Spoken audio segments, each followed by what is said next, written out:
Hi, everyone. Welcome to our Tuesday get-together on the cerebellum. I'm so pleased and honored, really, to have with us today Chris Zeeuw. Um, Chris's work, in my opinion, reading his papers is really probably what um, provides us with the greatest body of knowledge that we have acquired in the last 40 years on the cerebellum. He began his work as a graduate student with Jan Woog, who helped him identify cerebellar terminals in the inferior olive that contain GABA. Then he received the Huygens Award, which allowed him to move to New York to be in the lab of Rudolfo Linnaeus and Jerry Simpson, where he worked on Purkinje cells in the flocculus and looked at the projections that they had to the vestibular nuclei. He discovered that complex spikes provided synchronous events that were as close as 2 milliseconds between pairs of Purkinje cells. And this is now, we're talking about, 30 some years ago. He discovered that a new cell organelle that was critical for production of electrical synapses.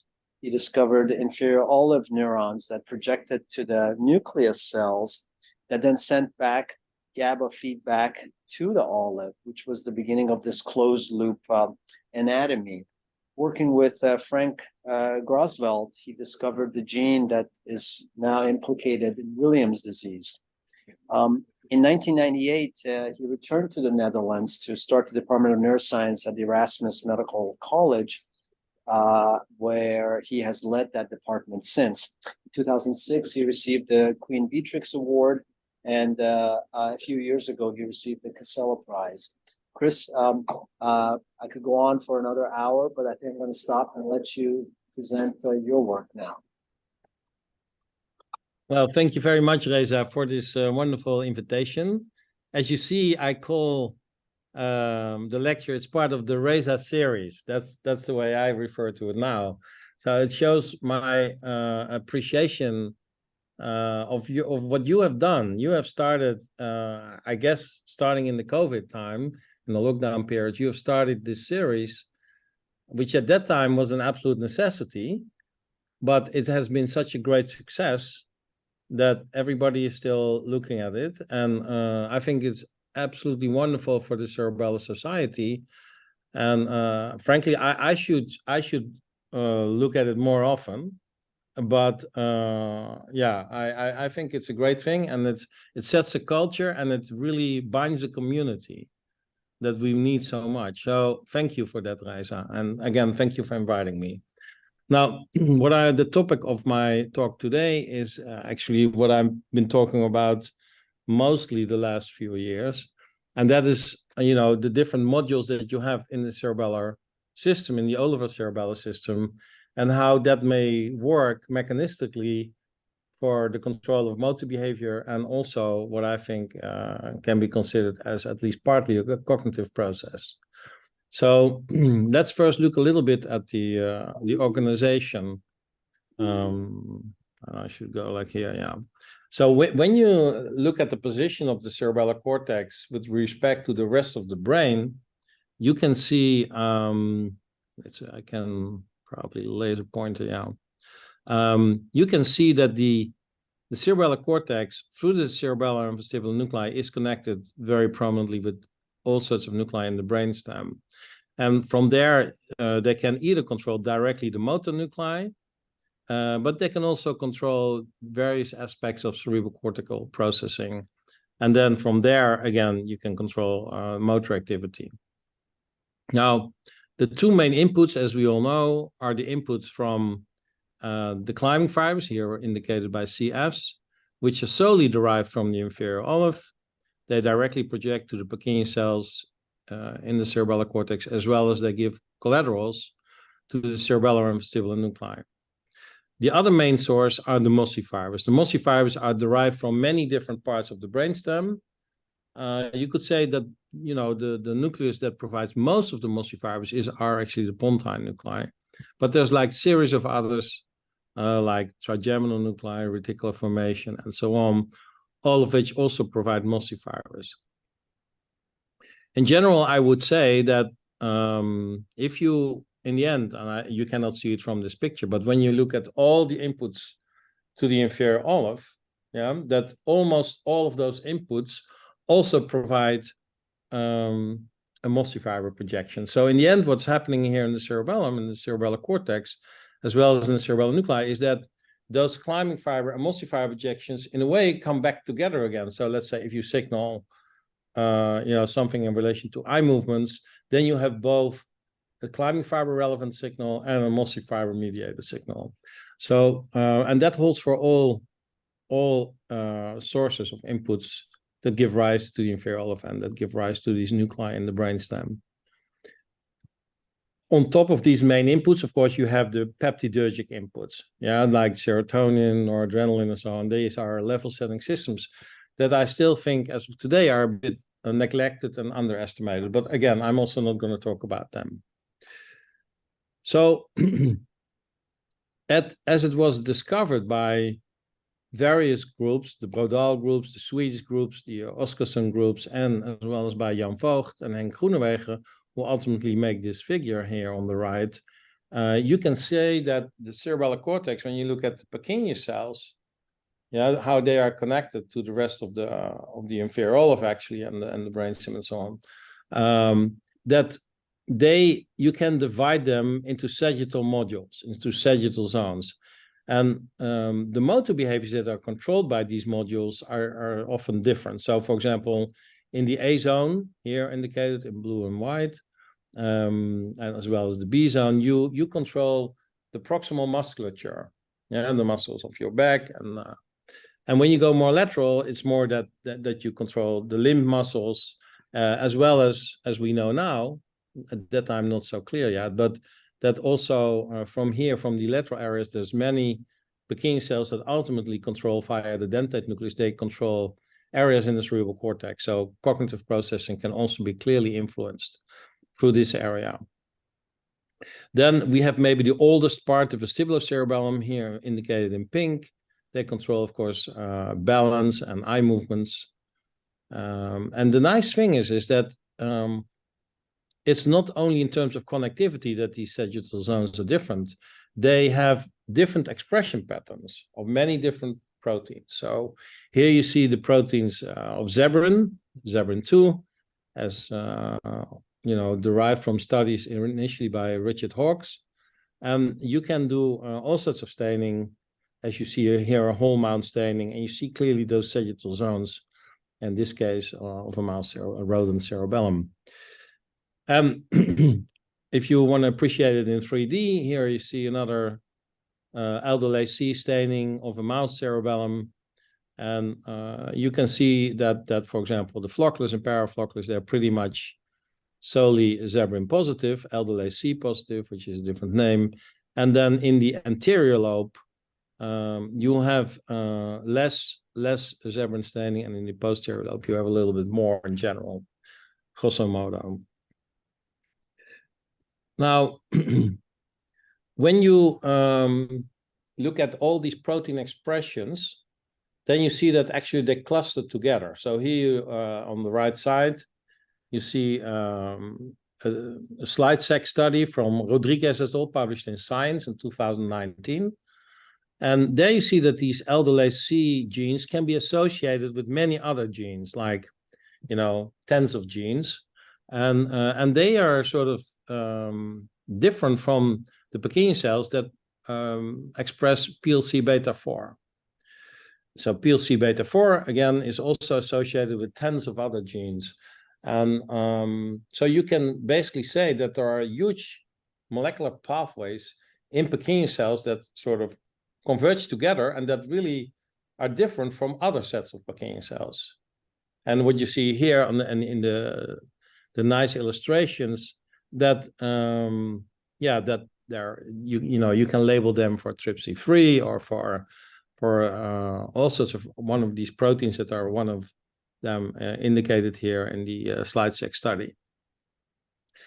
And it's maybe not as black and white, but it's pretty much black and white, at least in rodents. In primates, I can tell you more about that later on. It's a little bit different, a little bit more complex, but luckily for us, I mean, I've been studying mostly rodents. It's very clear. So this made us believe that because of all these different sets of genes and biochemical pathways that are sort of emphasized in one set of Purkinje cells versus the other, that must have physiological consequences. And together with Martijn Schonewille and Zeeuw, we started a project around the year 2012, 2013, where we just started to record randomly from these Zeeuw positive and Zeeuw negative zones across lobules, sometimes in the same lobule, as indicated here, but also across the whole cerebellum randomly. And here you see, let's say, a selected number of cells. That was the first drawing we made. But by now we have, you know, and also actually when we published this paper in eLife, we had many, many more cells. And the nice thing is that you indeed do see differences in spiking activity between Zeeuw positive and Zeeuw negative cells. Particularly when you look at the simple spikes, the simple spike firing frequency in Zeeuw negative modules is about 90 to 100 hertz in mice, in awake behaving mice. And in Zeeuw positive Purkinje cells, this is more like 50 to 60. So it's really not a subtle difference. It is really very robust. And you can also, of course, you can say, okay, well, maybe it's because difference between anterior lobe and posterior lobe, because in the posterior lobe, we have many more Zeeuw positive cells, in the anterior lobe, we have many more Zeeuw negative cells. But this isn't really the case. Because if you go within the same lobule, yeah, so here on the upper left, you see Zeeuw positive cell and Zeeuw negative cell in the same lobule, and you go from Zeeuw negative to Zeeuw positive cell, you see within the same lobule, you see exactly the same differences. Yeah, so it is really something linked to the modules rather than the different lobules. Also, you might say, well, maybe it has to do with synaptic inputs. Maybe the MOSI fibers are a little bit different, and but also that is not the case. In the slice, you see exactly the same thing. When you take mouse mutants in which you block all granule cells, or when you block all molecular layer interneurons, you again see the same thing. So it is really intrinsic to the protein expressions of the Purkinje cells that you have these differences. All of this you can find in the paper by Zeeuw in eLife, but again, this has also been shown by Eric Lang and Richard Epps, who published a very similar paper, and they had more or less the same findings as we did. So, of course, this is also reflected when you look at the climbing fiber pause. Yeah, here indicated when the firing frequency of simple spikes is high, then the climbing fiber pause will be small, shorter than when you compare, when you record from Zeeuw positive Purkinje cell, where simple spike firing frequency is low, and then automatically the climbing fiber pause will be a little bit longer. Also, again, this is indeed not due, we think, to the different circuitries of the different zones. First of all, the circuitry, the cytoarchitecture of Zeeuw positive zones is pretty much the same as Zeeuw negative zones. Yeah, the only difference is that in the Zeeuw positive zones, you have so-called UBCs, unipolar brush shell. They are not there in the Zeeuw negative zone. But other than that, the organization of Golgi cells, granule cells, Purkinje cells, MLIs, etc., as far as I know, it's all the same. Now, why do I call this, do I prefer to call it actually upbound modules and downbound modules rather than Zeeuw positive and Zeeuw negative zones? And that is because we found, as well as other people like Javier Medina, that you, whenever you see that the simple spike go up during modulation or down, that usually they start from a different firing frequency during spontaneous activity. So when you start at a relatively low firing frequency, yeah, so indeed in an upbound module or Zeeuw positive module, there's ample room to go up for the simple spike during the learning process, and vice versa. When you start with a very high firing frequency, like in a Zeeuw negative or downbound module, there's ample room to bring it down. And this seems to be quite consistent. And I must honestly say that when I thought about this, how to frame this in the review that I wrote in 2021, I'm actually happy now that I did it this way. Why? Because it's more and more clear that when you look in primates, actually that the relation with L delay C, as it is very clear in rodents, is less prominent, whereas the functional relationship of upbound and downbound cells is also very clear, I think, in monkey. And just linked to other molecules, like probably the level of expression of glual delta, 2 delta. We can talk again about that later. I'm now going to focus this talk about rodent work mostly, at least initially, and later I will tell you a little bit more about human recordings or human phenotypes. Now, the hypotheses that I want to discuss today are so the ones that I already alluded to. In the upbound modules, we start at a relatively low firing frequency of 50 hertz, and then the idea is that during the learning it goes up. Yeah, and this, of course, if this is really happening and if it is really intrinsic, then this has to come together with a reduction in activity of the molecular layer interneurons. And due to all the different forms of plasticity that I will discuss, it also should come together with a decrease in the complex spikes. So when MLIs and complex spikes go down, simple spikes can go up, and the learning that may require an increase in simple spikes can occur through this mechanism. In the downbound module, we hypothesize that the frequency is already high. You don't want to bring it that much higher because the cells will die, actually. There's a lot of room for cytotoxicity if you bring it much higher than this. Again, I will also explain that or go into detail a little bit more at the end of my talk. But the idea is that during the learning, simple spikes will go down. Since this is all intrinsically related, you can only bring it down when you increase the activity of the MLIs. Yeah, as I said, in a slice, when you cut away all the parallel fiber inputs and so on, you still have these differences. So you need to have an active mechanism to bring the simple spikes down. And therefore, you really need the MLIs to go up. Yeah, and to bring the MLIs up, you also need an increase in the complex spike. So these sort of relations between simple spike, complex spikes, and MLI activity, they should hold, particularly also when you look at the different forms of plasticity that drive the increases of the simple spikes. So in the upbound module, where again, the simple spikes should go up, of course, you need then a potentiation of the parallel fiber to Purkinje cell synapse, and you need a depression of the parallel fiber to MLI synapse and that of the MLI to Purkinje cell synapse. Only when these three occur together, then you can actually get an increase in simple spikes. And the beauty is that all these different processes that you see here, so LTP of the parallel fiber to Purkinje cell synapse and the LTDs of the MLI synapses, that you can induce them at the same time, all three of them, by bringing the climbing fiber activity down. This is shown by many different people in the Swedish groups.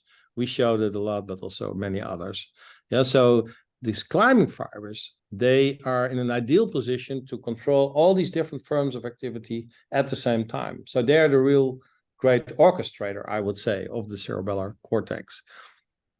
In the downbound module, it's exactly the same thing. If you want to bring the simple spikes down, yeah, then you should indeed increase the climbing fiber activity, because that increases the chances to induce LTD at the parallel fiber to Purkinje cell synapse, and it also increases the chance to get potentiation of the MLI synapses. And here again, this is also a synergistic phenomenon. So indeed, then when you bring it down from 90 hertz to, let's say, 50 hertz, you need an increase in MLI, yeah, and this can all be mediated by the increase in complex spikes. The complex spikes do not only directly induce LTD at the parallel fiber to Purkinje cell synapse, but as shown by Boris Barber and others, there's an extra synaptic input also to the MLIs, and they can increase the MLI activity directly. So I think that is why the climbing fibers are so wonderfully positioned because they control all these different forms of plasticity in a synergistic way, so that when they go up, simple spikes will go down, and when the climbing fiber activity will go down, then you will get an increase in simple spikes. And this is wonderful to see also, and I'll show you some results in vivo awake recordings. Okay, then the third hypothesis, this is also still a little bit speculative, but I think it is very difficult to conceive it differently. And that is that if you look at the anatomy of the Purkinje cells to the rest of the brain, and this can be to the brainstem, controlling eye movements or eye blinking or whiskers, or when you go higher up to the thalamus and cerebral cortex, in the end, of course, if you want to bring simple spikes up or down, yeah, the net effect will depend on the polarity of the synapses in between. And when you take the downstream circuitry from the Purkinje cells through the brainstem to, let's say, motor neurons or cognitive processing pyramidal cells into account, then you can indeed deduce what is needed to get the effect that you want. So therefore, you should be able to bring it up and down, but you can also see for that particular microzone, where learning predominantly occurs in one direction versus the other, you can actually see that the connectivities are in line with this idea. And here I give very simple, just, a few synapses for the vestibular nuclei, for example, that in the upbound zone, you need inhibitory Purkinje cells that inhibit inhibitory vestibular neurons that then target directly motor neurons. And if you want to excite them, of course, then simple spikes should go up. And in the downbound zone, because of the different polarity and the different change in the simple spike activity, this polarity is different. So if you look here at the intermediate neuron, it's not inhibitory as here, but it is excitatory. And I will show you in a couple of examples that all the evidence I could gather so far is indeed in line with this prediction. Now, so this was basically the introduction of my talk. Now I will give you a few examples, both for the upbound and downbound modules. So let's start with the upbound module, the flocculus of the vestibular cerebellum, mostly Zeeuw positive.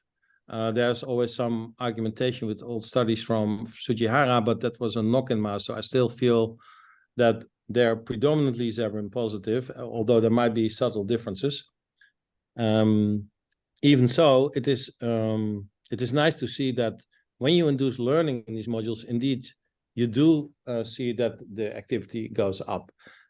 To reveal or show you the prominence of the VOR adaptation, you see this owl in which you do not only see a stability of the eyes, but also the head. So the cervical-ocular reflex is also controlled here.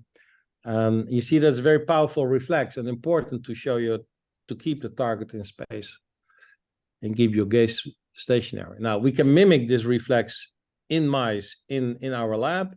So here you see on the right side, you see a pupil moving with respect to the corneal reflections first in the dark. So then you measure the VOR, the vestibular ocular reflex. And then during the training, for example, you can give an out-of-phase stimulation of the table rotation and the visual rotation. And when you subject the mouse for like half an hour to the stimulus and then put them back in the dark, then you will, of course, see that due to the increase in retinal slip, which changes the climbing fiber activity, then you will see a change in the gain, in the amplitude of the eye movement. And there are many possibilities to vary this over time and space and so on, but I'm just taking this very simple paradigm for today.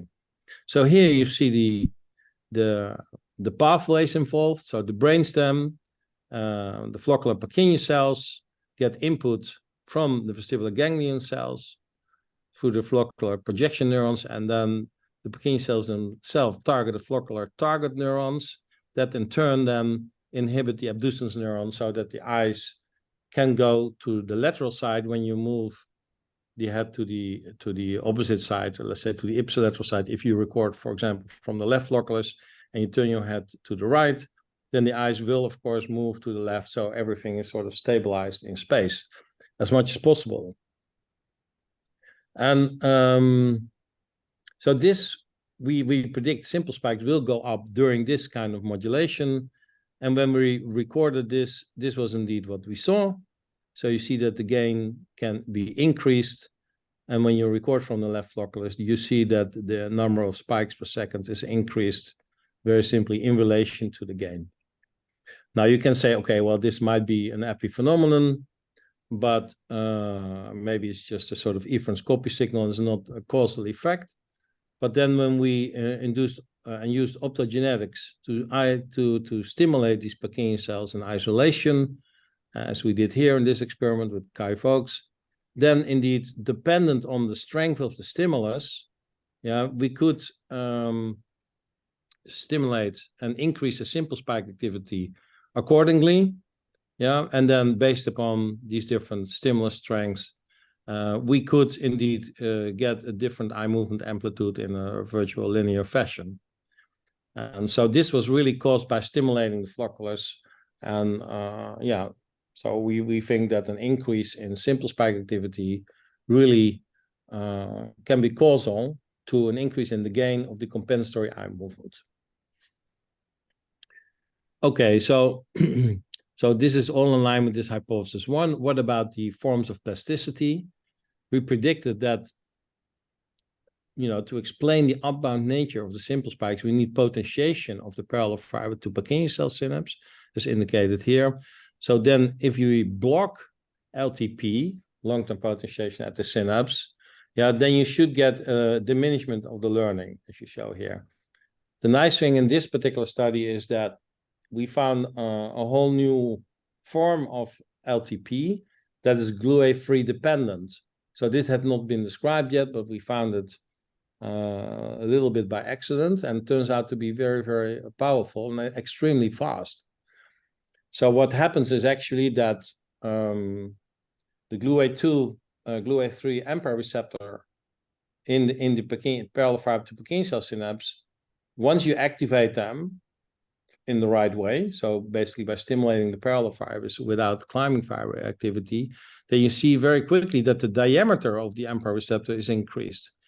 We showed this by single channel recordings, and it's a very powerful mechanism. And when you take away the GluA3 subunit, indeed you get hardly any learning. And this was nice because this had not been described for any part of the brain. So later on, people also applied it to the hippocampus and found also phenotypes there. So to really show that these different forms of plasticity, as I tried to explain in my introduction, are dependent on the activity of the climbing fiber, we should show that when you have a decrease in complex spikes, the simple spikes go up and vice versa. And when you do recordings, for example, from the rabbit, but you can also do it here, what we did for the mouse, you can indeed see that when the complex spikes go down, you give a sinusoidal stimulus, and in this direction, there's less complex spikes. You see the simple spikes go up and vice versa. And to really show the sort of causal impact of the complex spikes on the simple spike modulation, we generated a mouse mutant in which the climbing fibers do not only go to the contralateral side, but that the majority in this case go to the ipsilateral side. This was quite a special approach where we manipulated the ROBO3 expression in relation to PTF1A. So in the right part of development, we could actually make sure that I think about 80 to 90% of all the climbing fibers were routed not to the contra side, but they stayed on the IPSI side. And that is a very nice preparation, because then what you can see is when you give the same stimulus in the same direction, let's say with the OKR and with the VOR to the mouse, then you can see whether the complex spikes are indeed modulated in the opposite direction as compared to the wild types. Yeah, so if you have then a cell that now receives an ipsilateral input from the climbing fibers, you indeed do see that the complex spike modulate in the opposite direction. This is, of course, what we were hoping for, what we were seeing, and nice to see. But the most important question, I would say, from this experiment is that then the question is, okay, now we have a mouse in which the climbing fibers are routed in the opposite way, so they induce simple, let's say, synaptic plasticities of the Purkinje cells in the opposite direction. Yet the mossy fibers were still routed in the normal way as in the wild types. I don't show you the data here, but we did a lot of study to show that. So then the question is, what's happening with the simple spikes? Do they stay in their modulation with the mossy fibers, or do they follow the new route of the new direction of the climbing fibers? And as you see here, the modulation of the simple spikes was completely reversed. Yeah, so it means that the phase of the modulation of the simple spike can be completely controlled by the climbing fibers. And it's even nicer than what I show in this relatively simple figure, because of course we also studied the 10% of cells in the very same animal, yeah, where the routing of the climbing fibers was still going to the contralateral side. And precisely in those cells, and only in those cells, the simple spikes were normal, even in the mouse mutant. Yeah, so it means that the phase of the simple spikes is always following that of the complex spikes. And that tells you how important what I think is the main orchestrator of the cerebellar cortex, the role of the inferior olive that gives rise to all these climbing fiber is. And this is, of course, fits very well nicely with your studies, Reza, that you did together with David Hertzfeld and others, where you show a completely different paradigm in relation to the saccades, that the first thing you should always do is first look at modulation of the climbing fibers and then basically start analyzing the cells. It fits completely with the importance of this phenomenon, I think. Now, then the third hypothesis, how is it with the polarity of the synapses downstream of the Purkinje cells? Here you show that you have the Purkinje cells, and then when they go up, of course, then if you want the motor neurons, the abducens motor neurons, be able to pull the eye to the contralateral side, yeah, then indeed you need to have an inhibition of the floccular target neurons, and you need to have an inhibition from the floccular target neurons to the abducens neurons. So minus, minus, and then of course the motor neurons are positive. So you need this net polarity in this order to get the behavior that you want. Now, you can say, okay, yeah, it's quite nice and quite obvious that this is the case. But it also really shows you, I think, that what the cerebellum is, it is an output structure. It is really a structure that can manipulate the output in any way you want. And why is that? Because if you look at the input, for example, to this system, it is actually unexpectedly. It occurs in a sort of counterintuitive way. Because if you move your head to the right, as I indicate here, what happens with these semicircular canals on the ipsilateral side, the firing frequency of these semicircular canals actually goes down in the vestibular ganglion cells. And then from these vestibular ganglion cells, yeah, you will see that they activate the floccular projection neurons. So this is excitatory. Then from these mossy fibers, they excite the granule cells, and the granule cells excite the parallel fiber to Purkinje cell synapse. So what's happening is that, you know, even though the firing frequency is going down in the semicircular canals, you would expect a decrease in the simple spike, right? You know, argued from the input side. But this is not what's happening. What's happening is the opposite.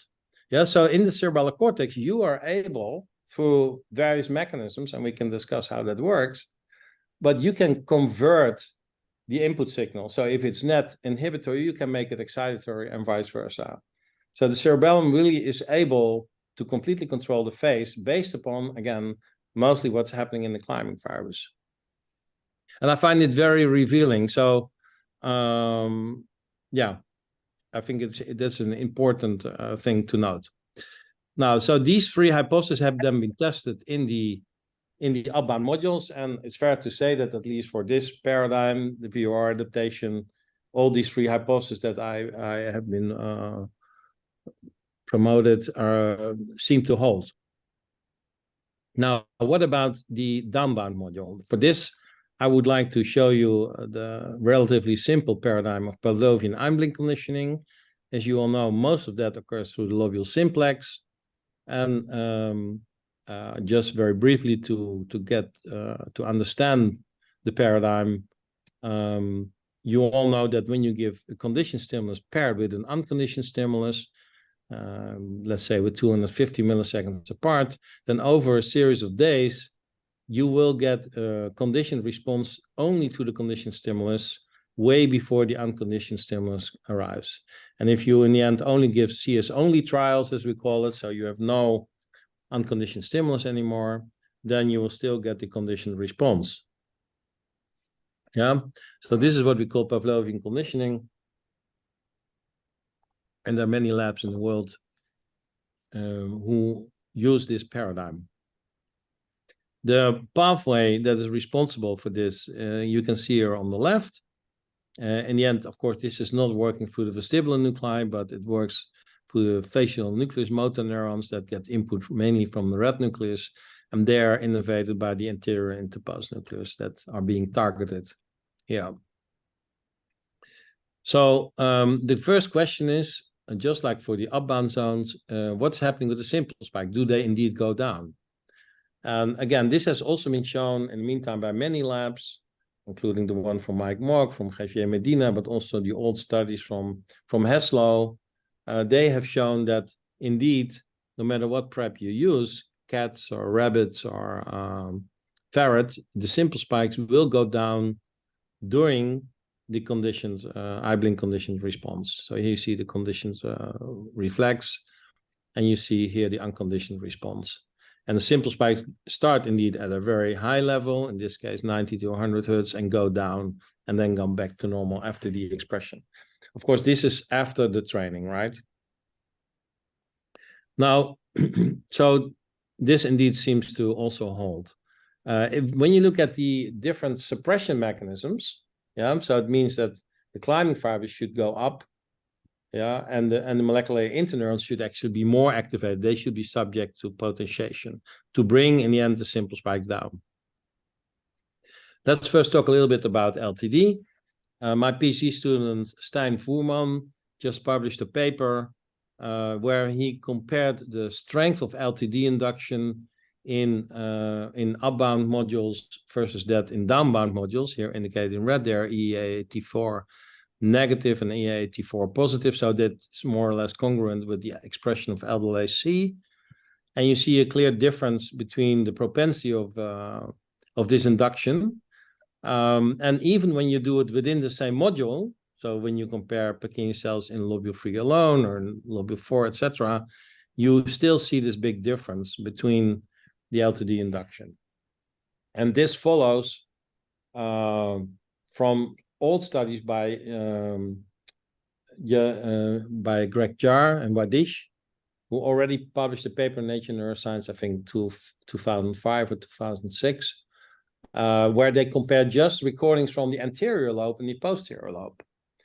Those days, they didn't really know how much the different expressions were of Zerbin positive and negative, but it makes a lot of sense knowing that in the anterior lobe, there's many more Zerbin negative Purkinje cells as compared to the posterior lobe.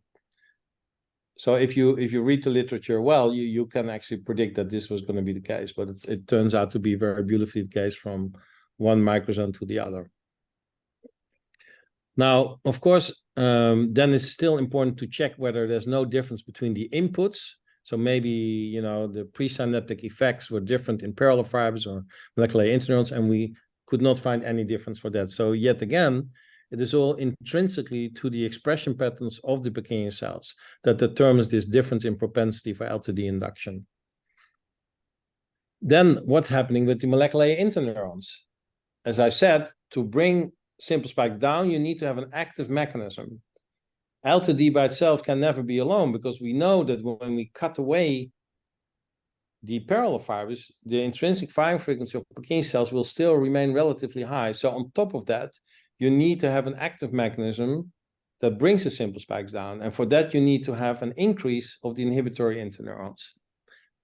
And this is indeed what you see in awake behaving animals during learning. So the activity of the MLIs here, you see increases during the conditioned response in the same area in the deep fissure of lobule simplex. Then how does this relate? Do you need both? Do you need both the MLI increase and the combination of LTD? And the answer is basically yes. if you do either of them alone, if you only block LTD, indeed is not enough. But if you block the MLIs, as we did here on the L7 gamma 2 mutant, you see that's also not enough. It gives a significant impairment of the conditioning, but it's not enough. You need both. You need to block LTD and block the MLI, and only then you can completely get rid of the conditioned responses. And in my view, the role of LTD there is actually to prevent LTP of the parallel fiber to Purkinje cell synapse. Because think about it. If you want to activate these MLIs, to actively increase the activity of the MLI so that you can bring the simple spike down, that means these very same parallel fibers that excite these MLIs and are also subject to LTP, these very same parallel fibers will most likely also impinge upon the dendritic tree of the Purkinje cells that are located next door. So you will then, if you activate here, in principle, you run the risk that these synapses will be potentiated, and you don't want that because that will, excite Purkinje cells. So this LTD, which is then supported by the climbing fiber increase, will prevent LTP here. And so, therefore, I think it's kind of obvious that you really need both mechanisms in place to block the learning effect. So also, let's say the suppression mechanisms are as predicted in our hypothesis. Now, what about the downstream polarity of the modules that are involved? There you see, again, what I predicted. So there you see, of course, it's an inhibition from Purkinje cells upon the AIN neurons, but they in turn excite the facial nucleus, of the red nucleus neurons, and the red nucleus excite the facial nucleus motor neurons. So you have in this case this polarity. So all these three hypotheses were also confirmed, at least for the paradigm of Pavlovian conditioning. Now, what about cognitive learning? There are various forms. Of course, you have many go, no-go tasks, discrimination tasks. So Ronaldo's vast experience. I want to show you this video to intuitively read the game under normal to give conditions. you the feeling of. What if the conditions are very far from normal? Can Ronaldo still hit the back of the net if all the lights are turned off and he's in complete darkness? Okay, what we're going to do, we're going to have Andy feeding the balls in as if it's a cross, and then sometime in the ball flight, the lights are going to go black, so you won't be able to see anything at all. We're expecting you to be able to put the ball in the goal. That's what we're hoping will happen. We're hoping that you'll have picked up some advanced cues from Andy's body position, the shapes, the positioning of his feet and his hips, and therefore we'll be able to tell exactly where the ball's going to go and get yourself in the right position, even though you can't see it. Okay. Taking Ronaldo on in the seemingly impossible test is an amateur footballer called Ronald. Come and join me, Ronald. Ronald, Ronaldo. So we've got Ronald in here, same age as you, roughly the same height. We're going to use Ronald as a comparison and see how he reacts doing this same test. Ronald is going first. Dark! Light! So what does the night vision reveal? Ronald misses the ball by quite a way. Perhaps not that surprising. But can Ronaldo do any better? I hope to do once. Dark!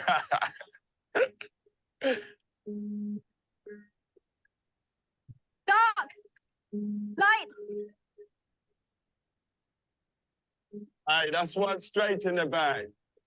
The night vision replay shows how differently Ronaldo performs.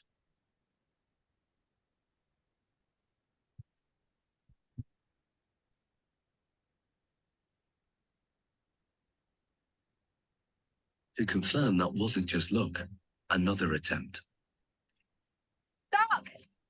Light! Love that. Be careful. And the replay?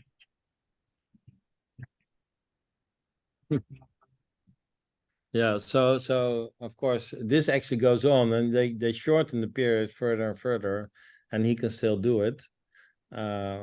So that's quite remarkable. But this is not the same as delay conditioning, right? Where you have the conditioned stimulus all the way until the actual performance. No, this is more like trace idling conditioning. So you give a very brief input stage, but due to the enormous amount of learning of the subject can still respond in the right way. And this is what happens with trace conditioning. Originally, this was always used to study higher order brain systems like the hippocampus and cerebral cortex. But turns out that the cerebellum is also involved in this. And for example, these two neurons, one is more like, a downbound system. This is more upbound system, of which the downbound activity and the upbound activity are clearly related to the conditioned response.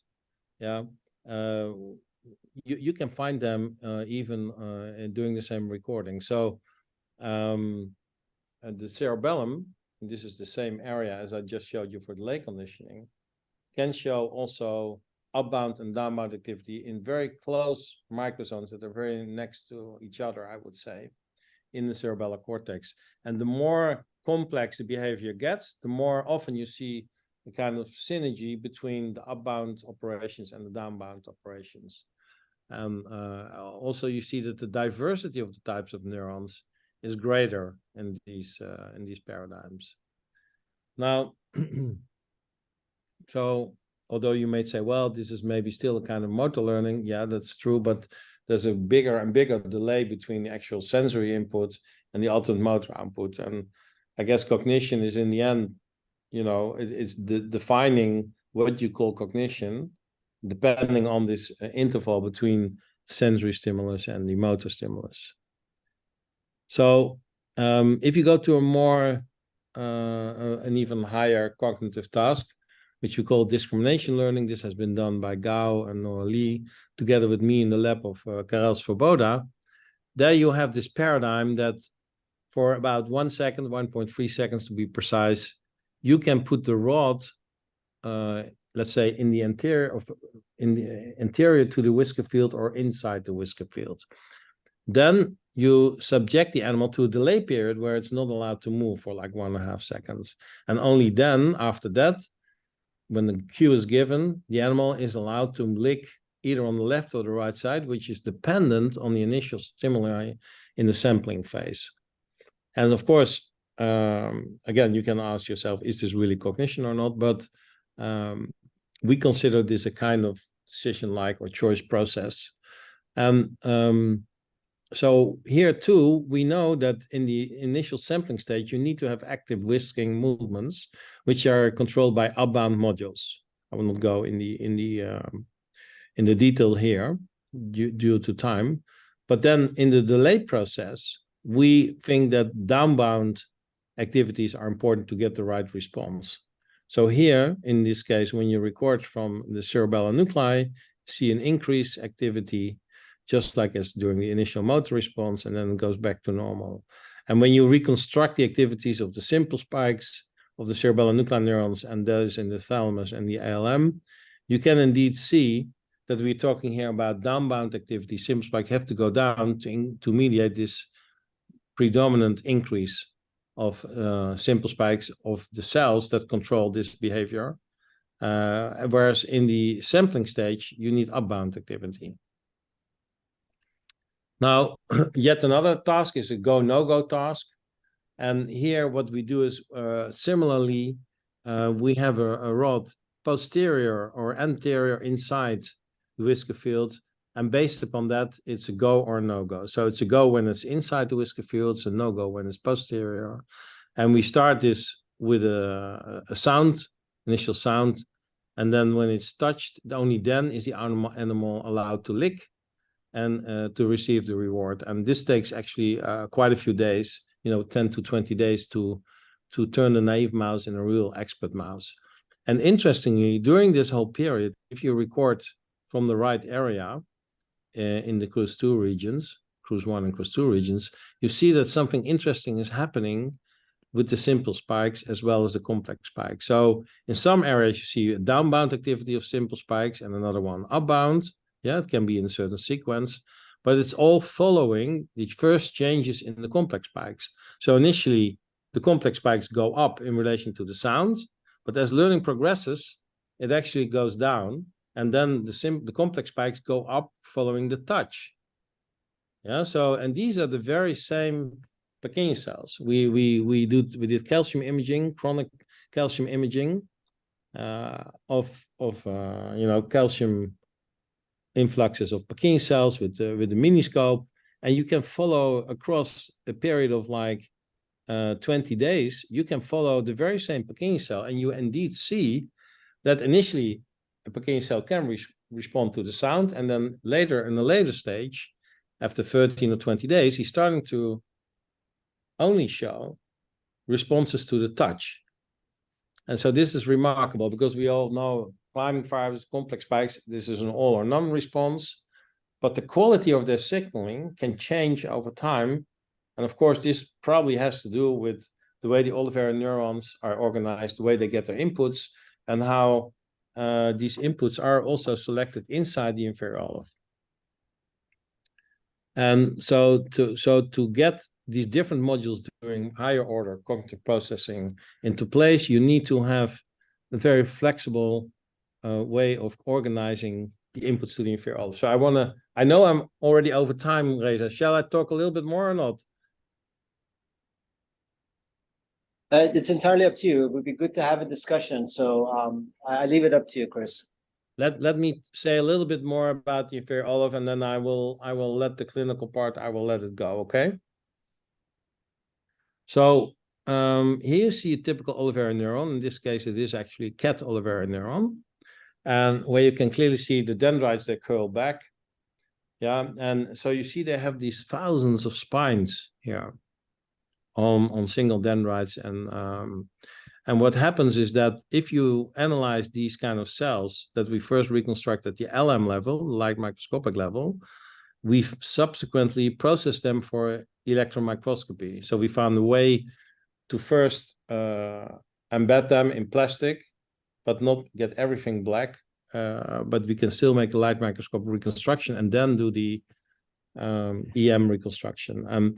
The varicosities themselves, as here was alluded to by Reza, they have these dendritic lamellar bodies, and they are always associated with spines that give rise to these dendrodendritic gap junctions. Here you see a dendrodendritic gap junction in the inferior olive, very typical with attachment plaques on the side and several layers in the middle. And when you look at the, let's say, glomeruli, you see this very typical construction. So here in black, you see a dendrite here on the left, and they give rise to a dendritic spine here that enters the center of a glomerulus. And then it always comes together with dendritic spines from other cells. So here indicated in green.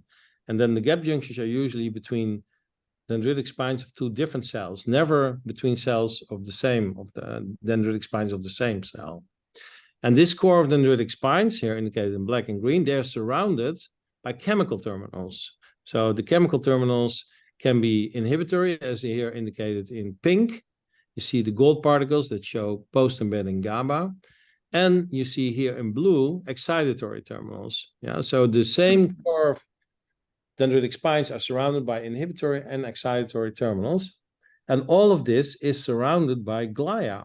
So it's like a sort of electrophysiological unit in which the chemical synapses cannot escape that quickly.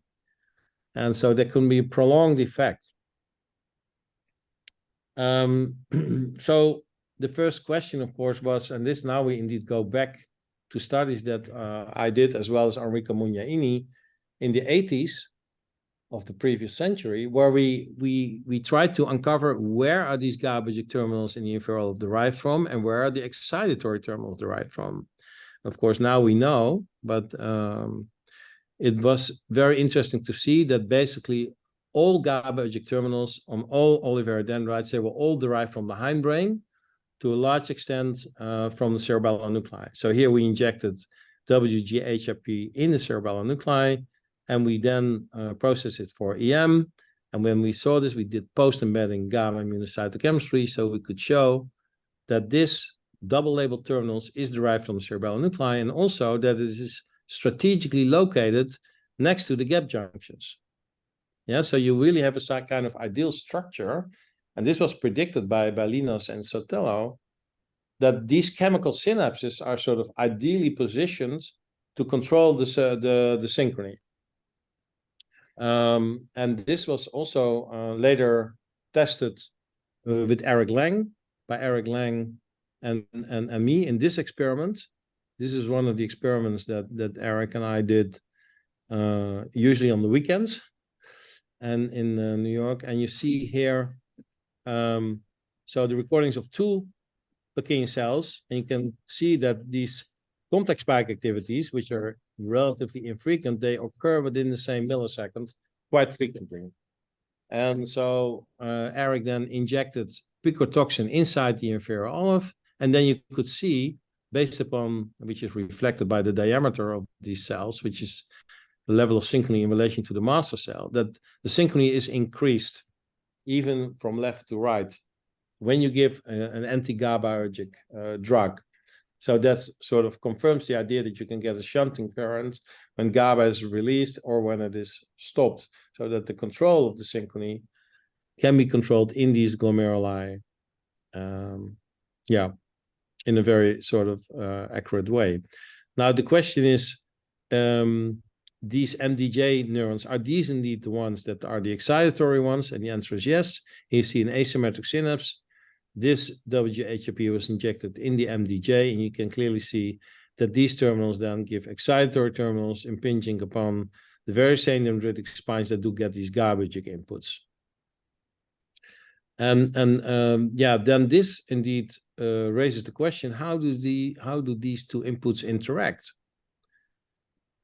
Because it's so fascinating that all those spines. I mean, I just showed you one Oliveira neuron.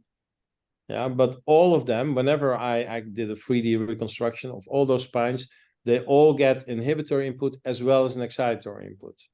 So that's really critical, I think, one of the hallmarks of Oliveira functions. And so we did this experiment that we just recently published in eLife, where we stimulated the inhibitory inputs and the excitatory inputs with two different channel rhodopsins, sensitive for different wavelengths of light in the same prep. Here you see a sagittal section, and and here you see some of the recordings that Sebastian did. So this is done in slice, and he records from an Oliveira cell, let's say an oscillating Oliveira cell, and he varies the temporal interval between the excitatory and inhibitory input. Yeah, so the blue is the excitatory input, and red is the or pink is the CN input from the hindbrain. And you can clearly see that not only the amplitude of the oscillation is varying, but also the generation of spikes of this cell. And so you can detect kind of optimal period for inhibition as well as an optimal period for excitation, really depending upon the timing of these two inputs. And this is something that we predicted when we did the EM study. We could completely predict this based upon a model by Segev and Roll that was published in 1985. So this was interesting to see, and I think it is important to understand the olivocerebellar system, because this is determining, let's say, how the orchestrator works. Okay, then you can say, okay, where's the, what is the MDJ doing?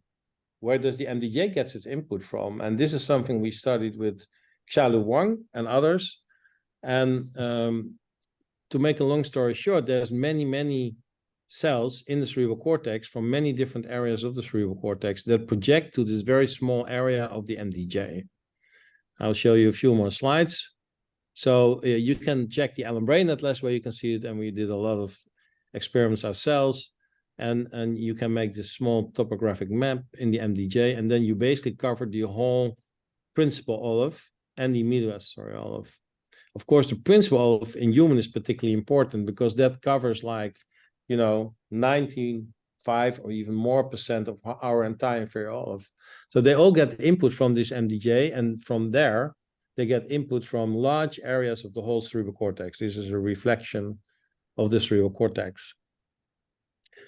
Right now, we're trying to test this projection in a functional way, and we have the first experiments, and they look very, very convincing that, for example, when you do the go, no-go task that we're doing here, when you block the MDJ cells that project to the inferior olus specifically, the learning does not take place. So the go, no-go task is not working. And this, of course, shows that this whole control of complex spikes, yeah, the shift over time, where you change the signaling, if you change the inputs, in this case, the excitator input, it cannot work anymore. So I'm very excited about this project. Now, given the time, it's now 6 o'clock, which means for you it's noon. I'm going to skip the clinical part, okay? Otherwise, there will be, there's already very little time left for questions. But let me show you at least many of the people whose name are listed here, and they all did at least part of them, and there's also quite a few others who were involved in this. So thank you, Reza. Thank you, Chris. That was marvelous. Let's open it up for discussions. Please raise your hand, and if you have any questions for Chris. Yes, Jen, please go ahead. Oh, hi. That was my clapping reaction. Uh-oh. Can you? We're in a conference room with the lab, and I'm on my own. Are we good? Okay, sorry about that. No. Let me ask the room then. Yeah, you can. Can you hear me, Chris? I can hear you, and it's a little bit of an echo, but I can still hear you. Apologies for the conditions. We had you on 2 screens, not just one. I wanted to ask you, in the flocculus, to me, the upbound story seems like half of the story, because in the same neurons, if you just like turn the head the other direction, or you give a visual stimulus in the other direction, you'll see learning related changes in the downbound way. And so I wonder if it's better to think of the difference as being modules where the bidirectional modulation is needed to control whatever the output is, versus modules where you only need unidirectional. Yeah, that's a very good question. And so indeed, as you showed, as you could see in the example that I showed, there's just quite a bit more changes in activity if you go in one direction than when you move in the other direction. So we published this in the paper by Kai Pokes in Journal of Physiology in 2017. And there you really see that the predominant changes are really in one direction, even though there's a little bit in the other direction as well. Now, if you think about, and maybe you mean that as well, also when you think about not gain up learning, but gain down learning, then you can ask yourself, okay, how does that take place? Then I think that much of the gain down learning can actually take place just in the nuclei, just by letting go, let's say, the changes in the Purkinje cells. That's really interesting. Let's go to the next question. Rich. Chris, thanks for the talk. In the trace conditioning, you show changes in both downbound and upbound. Downbound as in delay conditioning, but you also showed this change in the upbound. And I was wondering, what were the behavioral consequences if you do some sort of manipulation to block that upbound component? Yeah, that's also a very good question. So this is a little bit hypothetical, I must say.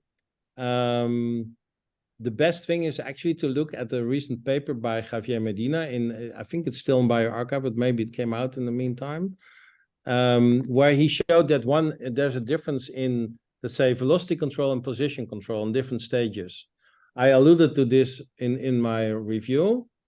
And so you have to be aware, of course, that if you, for example, close your eyelid, you have to contract certain muscles, but you have to relax other muscles. And they can be controlled by downbound and upbound modules that are quite closely next to each other in the cerebellar cortex.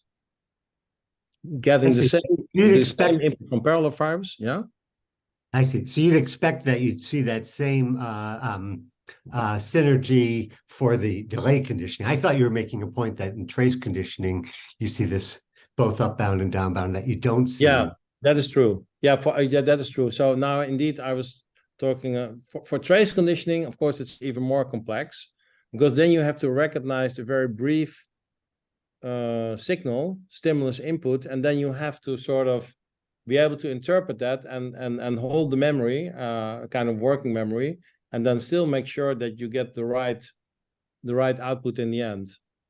So therefore, you need to have also a very nice sequence control system of the different modules. Thanks. All right, Dan, go ahead. Hi, thanks. Hi, Chris. That was a beautiful and very well organized talk. I'm coming from the motor cortical reaching world, and I guess I wanted to ask you a question about the relationship of the modules to the dimensionality of behavior or of prediction. So like if you're trying to tune, the control of skeletal musculature or trying to predict the path of the soccer football through the air, or maybe a cognitive task where you've got tens or hundreds of, context dependent factors to consider, you've got a really high dimensional space to control. And so I guess I'm just wondering, at a speculative level, how do you think about how to bridge from a 1D set of up or downbound modules to that higher dimensional control space? Yeah, yeah, that is also a very good question. So the way I see it, but it of course could be wrong, is that for this I just think the vestibular system is a very nice one, because if you look there at the fine organization of the zones, the microzones in the flocculus, you can see that there is actually 3 different zones that are controlling different types of movements. I mean, we have vertical axis zones and we have 2 horizontal axis zones, right? And they're all represented in the flocculus if you take both sides together. And you can easily imagine that by combining these 3 zones, you can control any direction you want, any dimension that you want to control.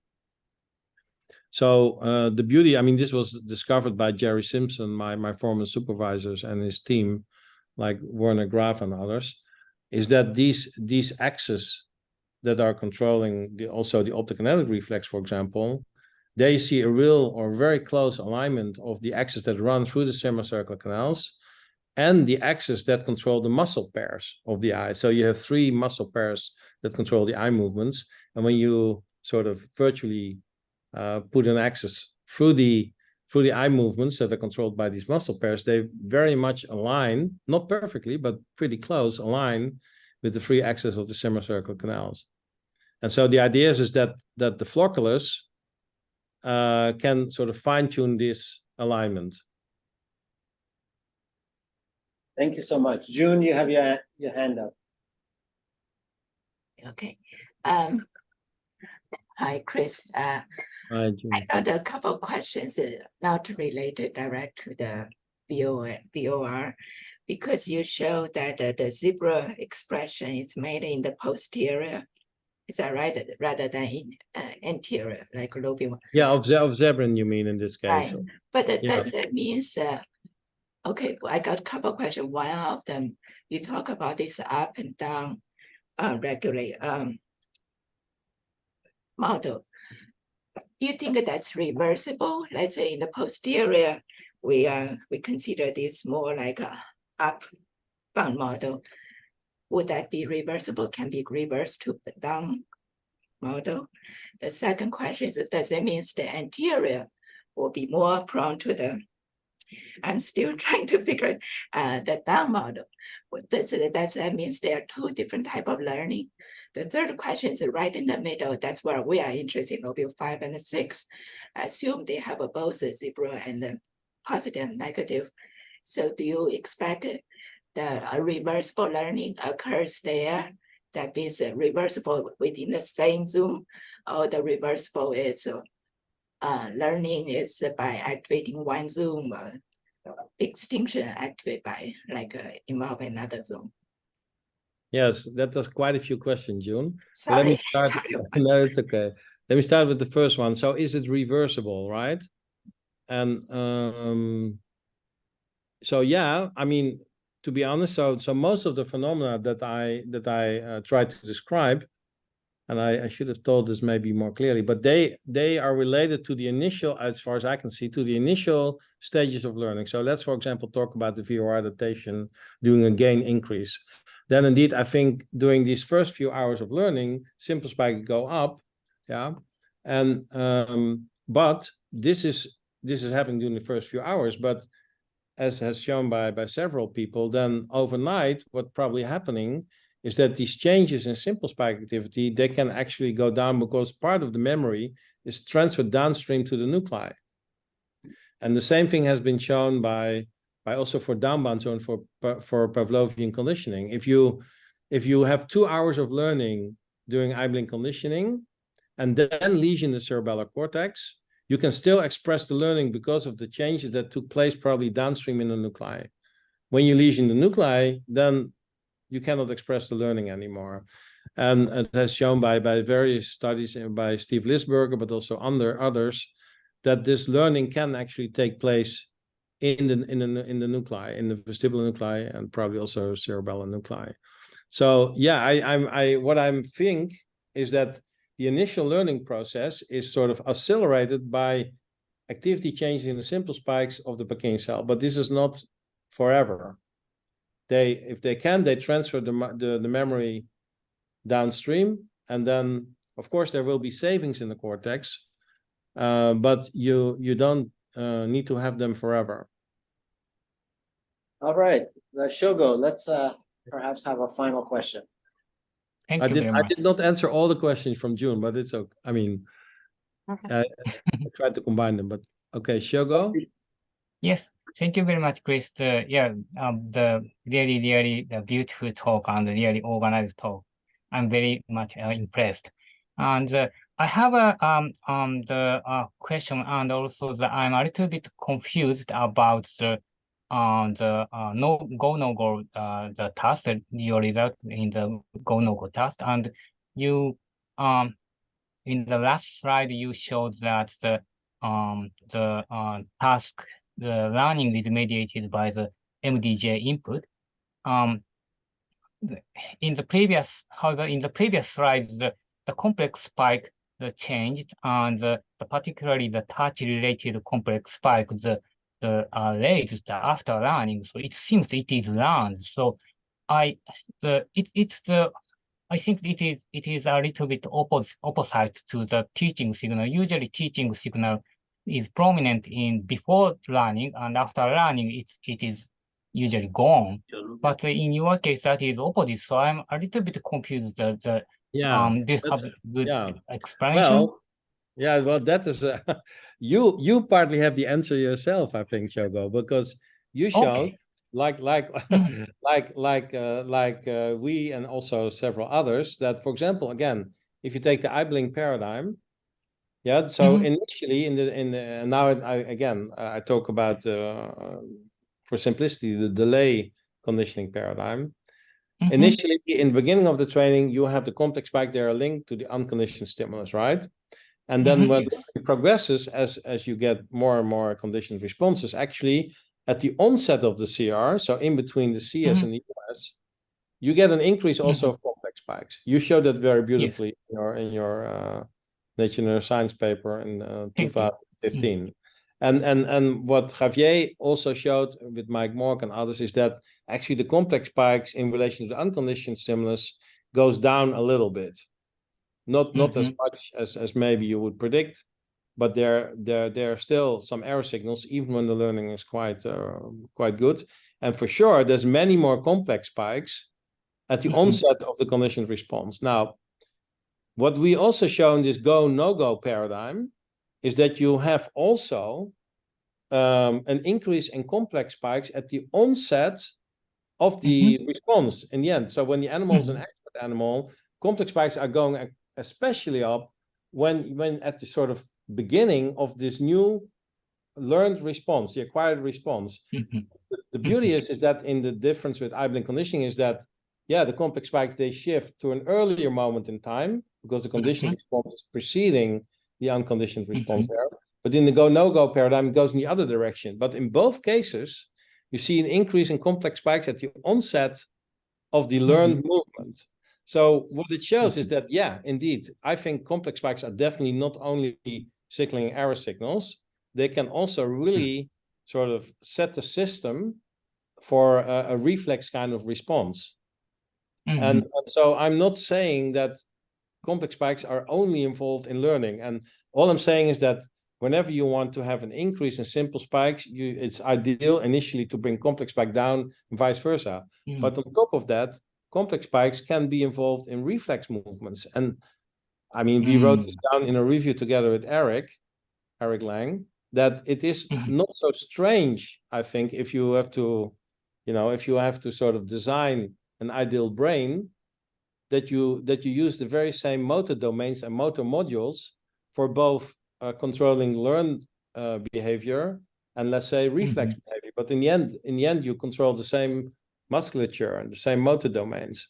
So I find it not surprising that climbing fibers can engage similar behaviors of the same motor domains, yet dependent on whether it's a new type of learning or a reflex learning, you do it a bit differently. I mean, that's my view. Okay, but thank you, Shogo. That was a great question. Thank you very really much.